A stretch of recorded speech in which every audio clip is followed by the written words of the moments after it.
Welcome to the Rusted Garden. Today I want to show you how to identify aphids on your tomato plants.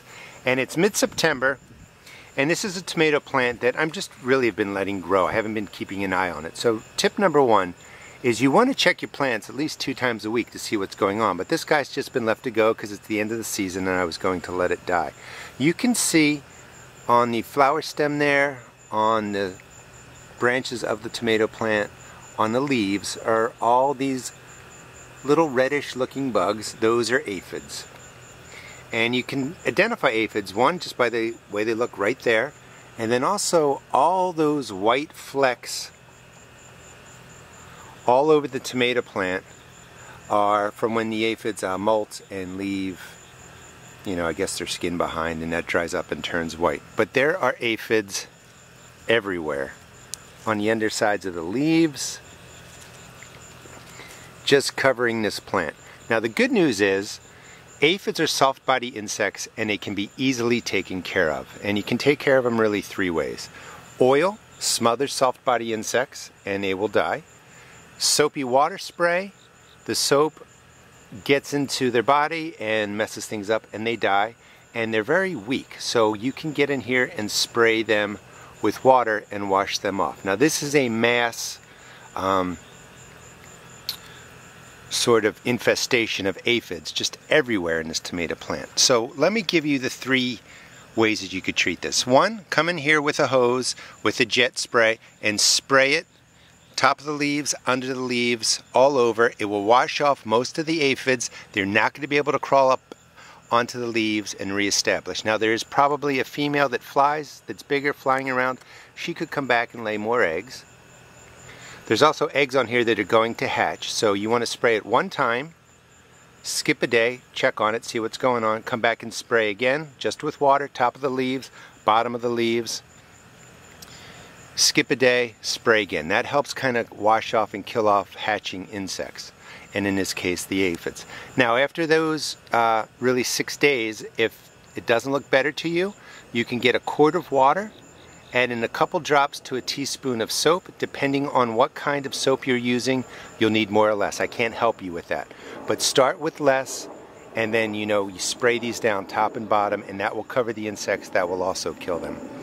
And I would do that 1 time, wait a couple of days, do it again, and that should work. Now, if that's not working for whatever reason, you could go to adding in some oil. The oil will smother. So it's 1 teaspoon of any oil, I use neem oil, in a quart of water, and then enough soap to disperse the oil throughout the water, so when you spray these you get a fine coating of oil on the leaves and plants.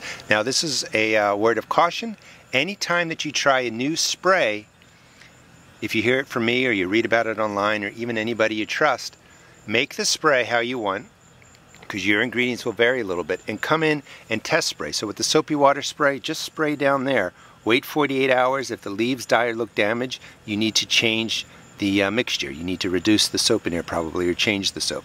Same thing if you add oil into it. Spray a bunch of leaves, let it sit 48 hours, see if there's damage. Okay, so I lied. I'm actually going to spray them just to show you how easily they wash off. Here's a nicely infested area all along those stems, all around the flowers, and just get your water and spray it down.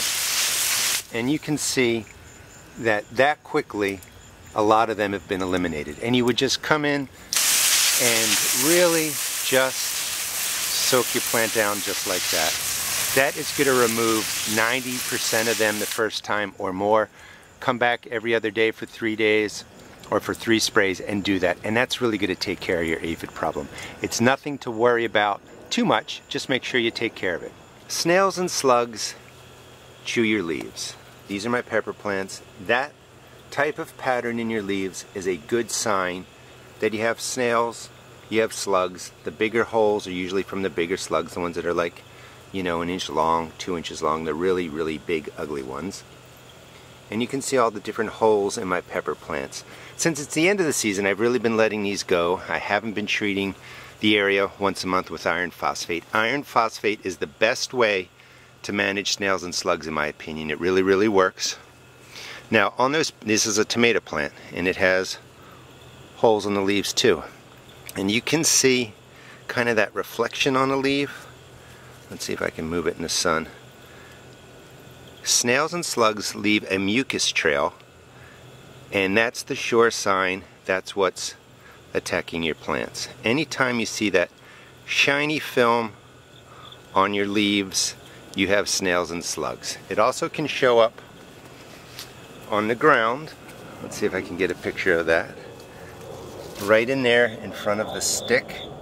Now it can be hard to see because the sun's really bright right now, but on the mulch in different areas, if I turn this, maybe you can see the reflection. That's the mucus trail from the snails and slugs, and it's real easy to see on the mulch if you look around. You know, if you come out at night when the sun goes down and start looking, you're going to actually see the snails and slugs on your plants. You can pick them off, remove them. That's one way to do it. But that's not going to control them. That'll get rid of some of the large ones. But you can see that reflection. Look for that mucus trail on your mulch, on concrete, on the plant leaves, and that's how you know you got those snails and slugs moving around eating holes in your leaves. The best way to treat them is to use iron phosphate. They're baited pellets. Sprinkle them on the ground. I have a lot of videos on how to use that. I will link it to this one. Sprinkle it on the ground. Don't pile it on the ground. You don't need a lot of it. The snails, slugs will go to it. They will eat it in a couple of days. It shuts their digestive system down and they die. And really, when you're dealing with pests, the best thing is to keep a journal, know when they show up, and start treating ahead of time. Now, for instance, it's the end of the season. A lot of the snails, the slugs, are going to eat a lot. They're going to go hibernate. They're going to lay eggs. And if you don't take care of them now, you'll have a nice infestation come spring.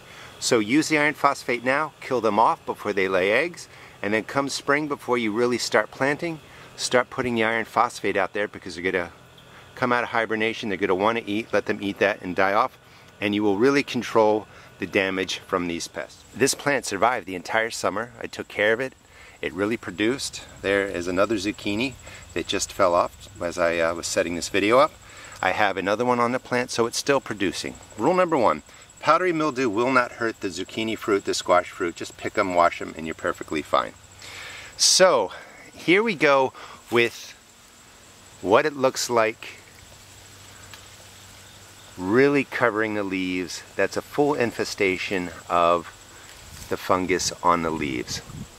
This will infect the top sides and the bottom sides of your leaves, and before it gets to that infestation, it's going to look like that. You'll see little dots of the powdery mildew growing on there, and you can see that on the other leaves. Before it gets there, it may show up lighter, just like that. And then there's probably some leaves that don't have anything on there, like this one. That one's not infected. And as the temperatures change and the weather changes, these mildews come and go. So in theory, I could clean this whole plant up, take care of it, new leaves would come out, and maybe I would get more production, but I am done with that. Now, why did I show you just what the leaves look like? It is important that you come out and inspect your vegetables, in this case squash, 2 or 3 times a week. Soon as you see this kind of pattern showing up, even lightly like this one, you have powdery mildew, and it's not going to go away on its own. So the best way to deal with this is really through prevention. Keep a log of all the diseases and all the pests that come into your garden, and write down when they show up. And what you can do is start treating ahead of time. So before the powdery mildew shows up, here's a good example of it starting to cover. Before the powdery mildew shows up in your area, start prevention spraying. And what does that mean? Start spraying the undersides of the leaves, the tops of the leaves, before the disease shows up. And what you're going to be doing is making it very difficult for the funguses, downy mildews, powdery mildews, to get on your leaves. Now, I have a lot of videos that show you the different products. You can use something more organic like baking soda or sulfur. You mix that up with water, spray it on the leaves, changes the pH of the plant, leaf, and it makes it harder for the fungus and mildews to establish on the leaf. You can go up to the next level. I use Serenade a lot. That is organic. And what that does is you spray it on the leaves, and it competes for the space on the leaves by putting basically good bacteria or neutral bacteria on the leaf. And these organisms, this fungus, can't establish on the plant because they're competing with other biologics. You can go a step further to Daconol, which is a human-made chemical. I don't use that on leafy greens that I eat, or small cherry tomatoes, or anything that I'm going to eat frequently that are small or leafy or hard to wash.